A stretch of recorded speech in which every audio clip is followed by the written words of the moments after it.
Hi guys, John, Common Sense Outdoors. So I just did the video about household tinders. Now we're moving on to natural tinders. I'm doing this all here, this series of videos here on the patio in the fire pit. Don't mind the smoke. I have a separate experiment over here that I'm working on. But like I was saying, it's fire season here. It's been high 90s. Yesterday was 104. But when you know, while I'm out collecting some natural tinders, we got a thunderstorm rolling in and it started raining for a few minutes. So hopefully I can get these natural tinders to work. Let me turn the camera and we'll give it a try.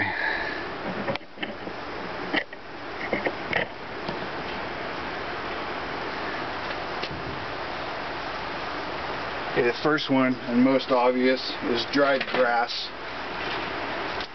I just made a nest with some dead dry grass. I found some finer grass and put it in the middle. Let's see how it does on taking a spark. Not too bad.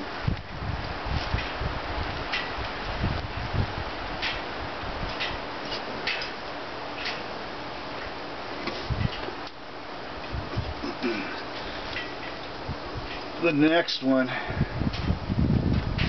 is inner bark. This is a piece of cedar bark.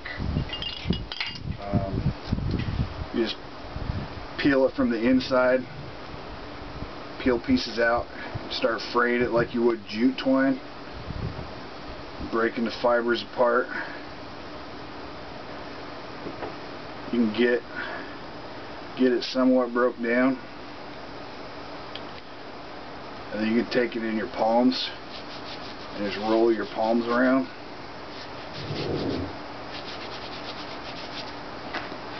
And throw it on the concrete.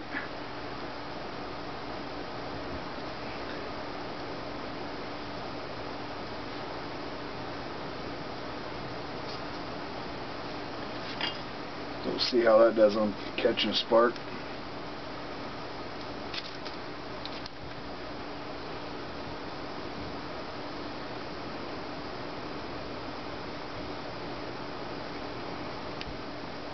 Lots of different barks will work.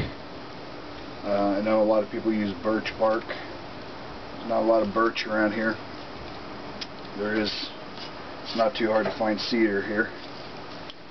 Another thing about the cedar bark, if you catch it at the right time of year, it starts flaking off and it's sappy. These would be great flame extenders to get that fire going even better than it is off that tinder. And the last one I want to show you is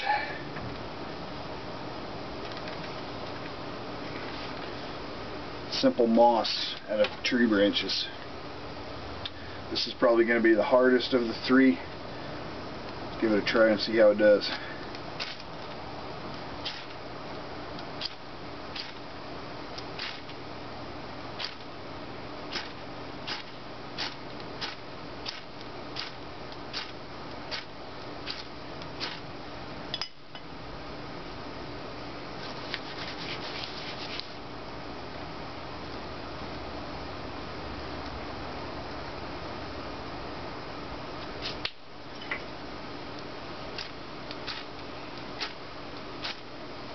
This was the last one I got while it was raining for a few minutes, and it's probably a little bit damp.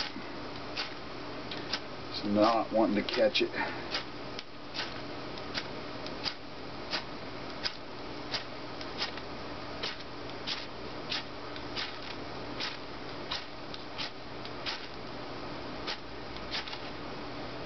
Almost.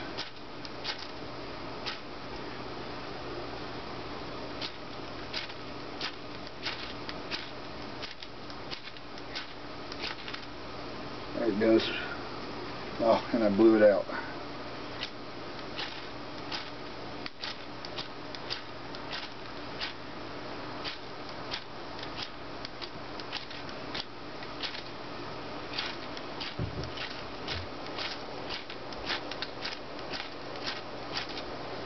Okay, got it. A little bit harder, still possible.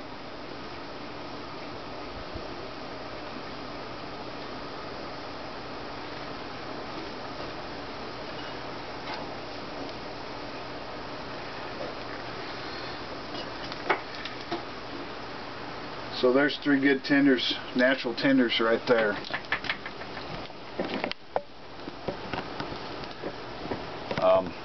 If it had been raining, that may not be an option. I brought up one more bundle of grass.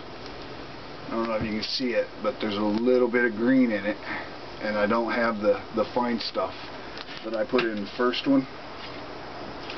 I actually want to test this grass. Make sure you can see that. Let's see if this will actually take it without having the finer.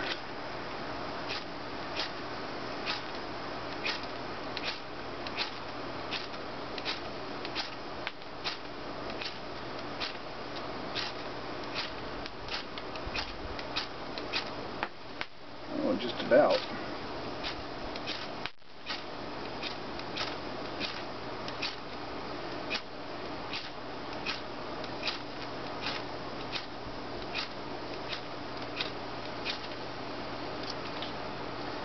Almost had it.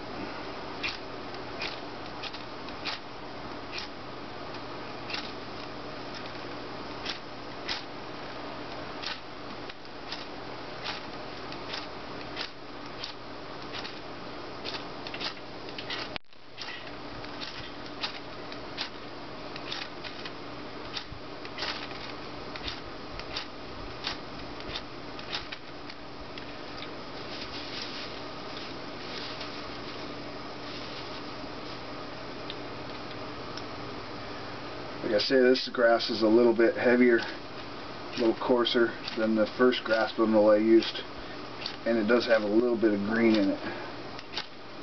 And the reason I wanted to try this is because if you go out early spring, fine dead grass is going to be a lot harder to find than late summer or fall.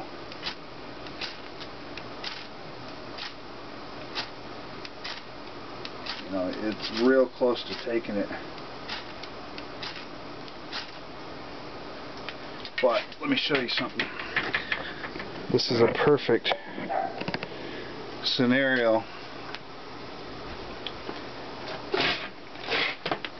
Get your tips sideways there. This is a perfect scenario for a good reason why you should have char cloth.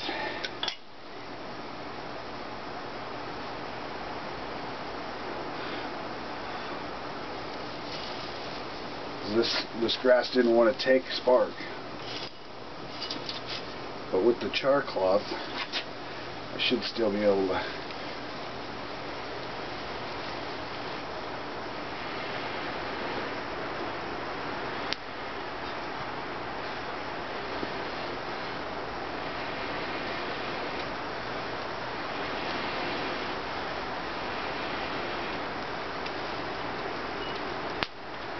That's just a perfect example right there of having some char cloth, or the ability to make char cloth with you. Especially, you know, if you're out early spring or something and good dry tinder is hard to find. Granted, the moss is on the tree, but you know, you've seen the trouble I had with the moss wanting to take a spark. So char cloth could have come in handy there too. But there's some natural tinders. It can be done.